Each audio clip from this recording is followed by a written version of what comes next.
Welcome welcome welcome welcome to Ahana closet, a style for every story. मेरा नाम नवतेज है और मेरे प्यारे प्यारे व्यूअर्स को मेरा प्यार भरा नमस्कार और सलाम। मेरा ये पहला YouTube वीडियो अटेम्प्ट है, तो मेरी एक रिक्वेस्ट रहेगी कि मेरे वीडियो को जरूर लाइक करें और एंड तक फॉलो करें। मेरे इस वीडियो के थ्रू मैं उन सब व्यूअर्स को रीच करना चाहती हूँ जिनको बिल्कुल भी स्टिचिंग और कटिंग का नॉलेज नहीं है, जो कि लर्नर्स है, जो कि बिगनर्स हैं, जिनको अपना कभी भी आगे चल के बुटीक खोलने का इंटरेस्ट है। तो मेरा वीडियो आपको जरूर मदद करेगा, क्योंकि मेरे हर वीडियो मेरे बहुत ही डिटेल लेवल पे होगा और मैंने हर पॉइंट्स को कवर करने की कोशिश की है और मैं अपने वीडियो को एक gradually step by step grow करूंगी, जिससे आपकी भी लर्निंग मेरे साथ ग्रो होगी। तो मेरे वीडियो में आज मेरा सबसे इम्पोर्टेंट पार्ट में कवर करने जा रही हूँ, जो कि है how to take the right measurement, क्योंकि राइट मेजरमेंट के साथ ही आप राइट वे से स्टिचिंग कर सकते हैं। तो मेरे वीडियो को एंड तक जरूर देखें। तो लेट्स वॉच। तो चलिए मैं अपनी मदर का मेजरमेंट लेके आपको दिखाती हूँ कि किस तरह से एक कमीज का मेजरमेंट एडल्ट का लिया जाता है। तो सबसे पहले कमीज में आता है लेंथ। तो लेंथ के लिए कभी भी इस तरह से लेंथ ना ले, ये भी तरीका है, लोग लेते हैं। आप या तो नीचे से जितना लंबा लेना है उतना लंबा पकड़ लें और कस्टमर को बोले शोल्डर पे जितना लेंथ चाहिए पकड़ के बताएं। तो जैसे इस तरह से, क्योंकि यहाँ पे सिलवटें पड़ती हैं, तो इस तरह से लेंथ लेते हुए कि थोड़ा खींच के लेंगे तो इजी पड़ेगा। तो ये आपको 41 मिलके आता है। तो 40-42 यूजुअली एक एवरेज कुर्ते का लेंथ होता है। अब हाइट के हिसाब से चेंज हो जाता है। तो आजकल जैसे लंबे कुर्ते भी चले हैं तो वो 44 तक भी जाते हैं। तो ये आपका लेंथ हो गया। सेकेंड मेजरमेंट होता है चेस्ट का। तो हम जब चेस्ट का मेजरमेंट लेते हैं तो कस्टमर हाथ नीचे कर लीजिए। सबसे पहले हम चेस्ट का ऊपर का मेजरमेंट लेते हैं। तो वो हो गया आपका अपर चेस्ट, जैसे ये वाला। तो ये अपर चेस्ट हो गया आपका यूं 35, इस एंगल से अपर चेस्ट। और चेस्ट का दूसरा मेजरमेंट होता है टिप ऑफ द चेस्ट। तो ये हो गया आपका 36 एंड हाफ है। तो ये आपने ले लिया। ये दो मेजरमेंट आपने लिख के ले लिए। तो इसको मैं लिख के दिखा देती हूँ कि कमीज का मेजरमेंट किस तरह से लेते हैं। तो लेंथ हो गया 41, अपर चेस्ट हो गई 35 और मेन चेस्ट हो गया आपका 36 एंड हाफ। तो इस तरह से हम मेजरमेंट पे लिखेंगे। तो अब मैं उसके बाद नेक्स्ट मेजरमेंट होता है कमर का। जब भी कमर का लेंगे मेजरमेंट, इस तरह रहिए, तो कमर का मेजरमेंट लेंगे यूं पकड़ते हुए। यूजुअली कमर का आपका 10 साढ़े 10 के नीचे यहाँ प्लीट पड़ती है आपकी, और दूसरी आती है 14 पे अडल्ट के लिए। तो यहाँ पे हम 14 के लगभग पे कमर का मेजरमेंट लेते हैं। तो जब भी कमर का मेजरमेंट लेंगे तो थोड़ा साइड से ले, बीच में करके ना ले। तो ये हो गया आपका कमर का मेजरमेंट। तो यहाँ से यहाँ तक 14 एंड हाफ पे एक्चुअली आपका कमर का टर्निंग आती है। तो ये 35 है। इसके अंदर मैंने कुछ भी गुंजाइश, अभी बाद में एडिंग करेंगे लूजिंग के लिए। ये हो गया। उसके बाद आता है हिप।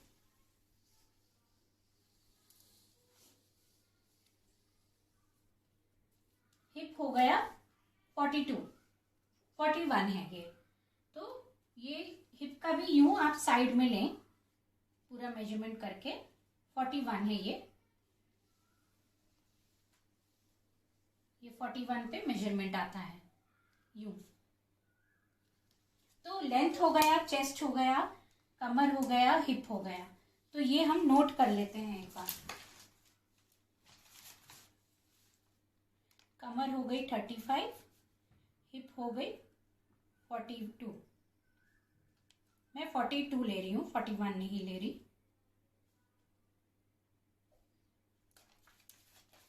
उसके बाद सबसे इम्पॉर्टेंट चीज आती है आपका शोल्डर। शोल्डर के लिए मोटा, मतलब जहां उठता है, जहां हाथ बैठता है उठता है, जो टर्निंग है, यहां से हम लेते हैं शोल्डर और यूं ना ले, इसको ऊपर की तरफ से रखते हुए ये यहां से यहां, तो 14, ये 14 पे बैठ रहा है, ये 14 पे बैठ रहा है। तो शोल्डर हो गया, जिसको हम तीरा कहते हैं, 14। तो कस्टमर का शोल्डर हो गया, वो सबसे इंपॉर्टेंट चीज है लेना, क्योंकि उसके बेसिस पे हम आपका गला का बैक डिसाइड होता है। सामने जितना भी डीप होता जाएगा बैक आपका, तो शोल्डर छोटा होता जाता है जब भी हम कटिंग करेंगे। वो मेरे नेक्स्ट वीडियो में बताऊंगी मैं किस तरह से उसको एनालाइज करते हैं। और आप इसी के साथ हम सबसे पहले गले का वो ले लेंगे मेजरमेंट, कितना डीप चाहिए, नेक। तो नेक कभी भी यूं ना ले, यूं हमेशा सेंटर से लेके जितना कस्टमर पहनता है और जहां से उनकी शोल्डर की हड्डी स्टार्ट होती है, यूं।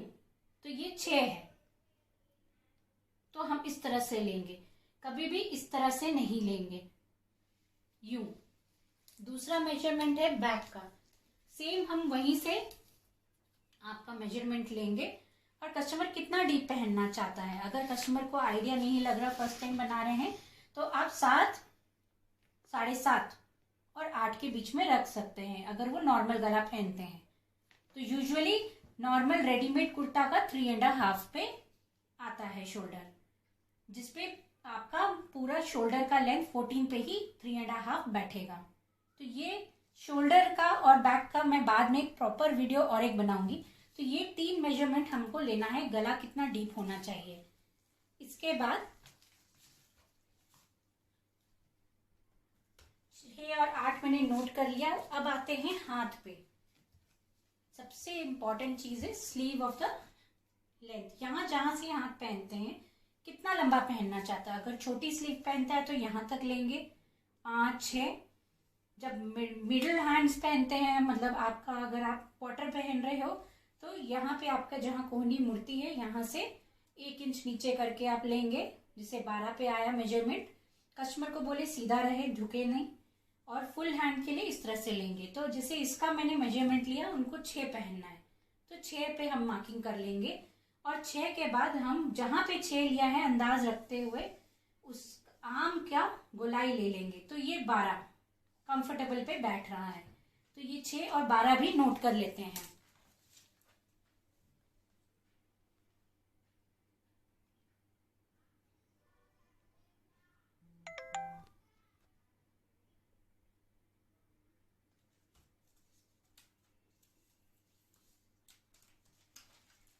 एक बार मैं आपको वो दिखाना चाहती हूँ, मेजरमेंट जो मैंने लिया है, लेंथ लिया है, शोल्डर लिया है, नेक लिया है, आपका चेस्ट का 2 पार्ट लिया है, अपर साइज लिया था चेस्ट का, और टिप जहाँ पे बैठता है, जो कि यूजुअली आपके अगर बड़ा साइज हो, जो भी प्लस साइजेस में, तो 100% ये साइज आपको अप और डाउन लेना चाहिए ताकि फिटिंग अच्छी आए।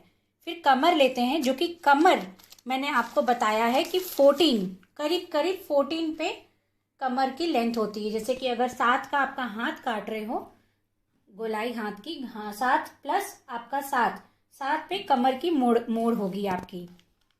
तो हम कमर के ऊपर 14 लिखते हैं। प्लीट आपका करीब नॉर्मल प्लीट,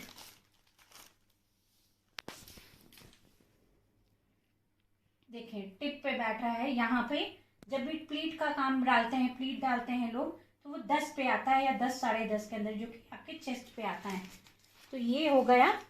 ये मैं इसके साइड में लिख रही हूँ ताकि याद रहे कि कहाँ कहाँ पे मार्किंग होगी जब हम चौक से मार्किंग बनाएंगे।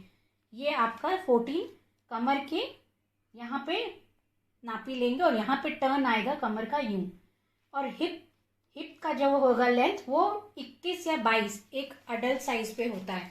तो वहां से आपकी चाक कटेगी, जो कि स्लिट्स बोलते हैं। तो कस्टमर बहुत जन बोलते हैं कि हम ऊंचा स्लिट पहनते हैं, तो वो आप उनको बता दें कि अगर अंदर इनर ऊंचा नहीं पहन रहे, तो जब आप हाथ उठाएंगे तो अंदर दिखेगा। तो आप नहीं तो मोस्टली 20-21 पे चाक होती है। जैसे इस ड्रेस में ये W का कुर्ता है, जिसमें 22, जो कि नॉर्मल रेडीमेड है, 22 पे चाक है। तो उधर से आपकी चाक की लेंथ हो जाएगी। तो वो भी मैंने नोट कर लिया 20-22। यहाँ पे आप कस्टमर को पूछ सकते हैं या अपने भी आप रख सकते हैं। ये हो गई आपकी कमीज की मेजरमेंट, जिसके बाद हम करेंगे ब्लाउज की मेजरमेंट। लेते हैं अब ब्लाउज के मेजरमेंट में 3 मेन मेजरमेंट होता है। सबसे पहला होता है कि कहाँ प्लीट गिरेगी, जो कि हमारा ऑलरेडी डिसाइड हो गया था, मैंने आपको कमीज के वीडियो में बताया था। 10 और 10.5, 10 पे आपका प्लीट वो पड़ेगा, प्लीट यहाँ पे ब्लाउज की जो आपकी प्लीटें आती हैं तिरछा बन के जो टिप बैठती है। सेकंड मेजरमेंट है कि हम कमर का वापस से लेंगे, क्योंकि कुर्ता और ब्लाउज में ये अंतर होता है कि कुर्ता आपका थोड़ा लूज बैठता है मगर ब्लाउज थोड़ा टाइट होना चाहिए, नहीं तो चढ़ता है। तो अगर आप अब कमर की मेजरमेंट लोगे, जैसे सेकंड बिफोर इसके आप लेंथ कितनी लेंगे। आजकल लंबे का चलन चढ़ा है तो लोग 14 पहन रहे हैं, तो 14 लिया है तो 14 के यहाँ पे आप कमर की मेजरमेंट ले लेंगे।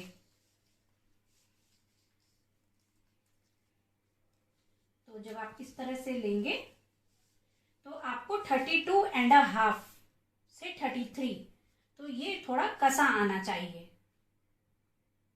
ये कसा आना चाहिए, आपको थोड़ा टाइट होना चाहिए, क्योंकि ब्लाउज टाइट होता है फिटिंग में। तो ये भी मेजरमेंट मैं नोट कर दे रही हूं, जो कि ब्लाउज का प्लीट हो गया, जो कि 14 पे आपकी लेंथ ले रही हूं मैं ब्लाउज की, प्लीट 10, 10.5 की, कमर आपकी 33। अब आते हैं सबसे इंपॉर्टेंट आर्म होल, क्योंकि आर्म होल मैंने कमीज में नहीं बताया था। आर्म होल के ऊपर मैं एक पूरा वीडियो बनाऊंगी जिसपे आपको पूरा डिटेल बताऊंगी किस तरह से आर्म होल लेते हैं। तो हम इसमें कंटिन्यू कर सकते हैं। आर्म होल के लिए आप कस्टमर को यूं पकड़ के, यूं आर्म होल सबको आपने देखा होगा लेते हुए, बट ये तरीका करेक्ट नहीं है। अगर आपको बहुत अच्छी फिटिंग चाहिए तो जब भी हम आर्म होल की कटिंग करते हैं तो हम 3, 3.5 इंच पे आपका एंगल बनाते हैं आर्म की, जो कि मैं उसकी भी वीडियो बनाऊंगी। तो हम क्या करेंगे, 3.5 पे नीचे पकड़ के मोटा यूं पकड़ेंगे, स्लीव आ गया आपका 12.5, 12.5 करीब, सॉरी 12.5 नहीं 13 है ये। तो इस पे हम जब कमीज पे हाथ आर्म होल लेते हैं, आप ऐसे लेने में अगर कंफर्टेबल हैं तो आप ले सकते हैं आर्म होल यूं। तो 16 आ रहा है, मगर मेरा करेक्ट, कई बार वहां पे झोल पड़ती है, तो झोल ना पड़े तो वो 3 इंच डाउन करके यहाँ एज से यूं अगर लेंगे तो 13 में हम 13 13 आ रहा है, 13 में हम 3 प्लस करेंगे कमीज के लिए। और जब ब्लाउज बना रहे हैं तो ब्लाउज में +2.5 या 2 करेंगे। तो ये हो गया कमीज में, ये पार्ट मैंने लिखा नहीं था, वो मैं लिख देने को बता रही हूँ कि वो आर्म होल आप नोट कर ले। तो 16 अगर आया है अगर आपका कमीज का आर्म होल, जैसे मैंने यहाँ पे 13 लिया था, तो 13 + 3 और ब्लाउज का आ गया 13 + 2 से 2.25। आप ऐड करके आर्म होल लिखोगे तो ये दोनों जुड़ के आपका करीब 16। तो 16 के हिसाब आधा आप भाग लेके उसकी कटिंग करेंगे। सॉरी ये 12.5 था ना, 12.5 + 3, तो इसका हाफ आप उसका लेंथ लेंगे आर्म होल की जब आप कटिंग करेंगे। तो एक पार्ट है जो कि मैं अभी रफली दिखा देती हूँ, बट इसका डिटेल वीडियो में पूरा आर्म होल का बताऊंगी कि आर्म होल का अच्छी फिटिंग के लिए, ताकि यहाँ पे जो झोल पड़ रही है ये ना पड़े, तो आप किस तरह से आर्म होल का फिटिंग लेंगे। तो उसके लिए यहाँ से करीब 3.5 से 4 इंच डाउन यहाँ एंगल रखते हुए ये फ्रंट का हम मेजरमेंट लेंगे 13 या 12.5 13 इस चेस्ट के हिसाब से। ये तो ये आ गया फ्रंट का आर्म होल, पीछे का घूमेंगे वैसी तरह से 4 इंच डाउन लेके हम ये यहाँ से लेंगे ताकि खिंचाव जो ना पड़े यहाँ पे और कपड़ा फटे ना। ये आ गया करीब आपका 15। तो ये हो गया फ्रंट और बैक, ये प्रॉपर एग्जैक्ट आर्म होल की फिटिंग होती है। तो 13 मेरा फ्रंट है और बैक मेरा 15 है। तो जब भी हम फ्रंट और बैक जब उसका हाथ बनाएंगे, हाथ का जो कर्व देंगे यूं करके हम हाथ का, तो इस पे हम ये ध्यान देंगे कि यहाँ जब हमारा कटिंग करेंगे तो ये गले से अंदर की तरफ ये 13 का हाफ आए, वो मैं आपको प्रॉपर दिखाऊंगी। ये है मेजरमेंट कमीज और ब्लाउज का एकदम करेक्ट तरीका लेने का। होप मेरा वीडियो आप लोग को पसंद आया होगा। अगर मेरा वीडियो आपको यूजफुल लगा है और ज़रा भी इंफॉर्मेटिव लगा है तो please do like and share. अगर आपको मेरे वीडियोस को आगे भी देखना है तो आप सब्सक्राइब कर सकते हैं। और मेरी एक रिक्वेस्ट रहेगी, मेरे छोटे छोटे हिकअप्स को आज इग्नोर करें, बट मेरा मेजरमेंट का डिटेल वीडियो ज़रूर देखें, इससे आपकी काफ़ी मदद होगी। मेरा नेक्स्ट वीडियो का ज़रूर वेट करें क्योंकि मैं उसमें कुछ नया बताऊंगी। और अगर कुछ पार्ट आपको अभी भी कुछ डाउट है या आपको पूछना है तो ज़रूर कमेंट बॉक्स पे मुझे लिख के मैसेज करें। Thank you.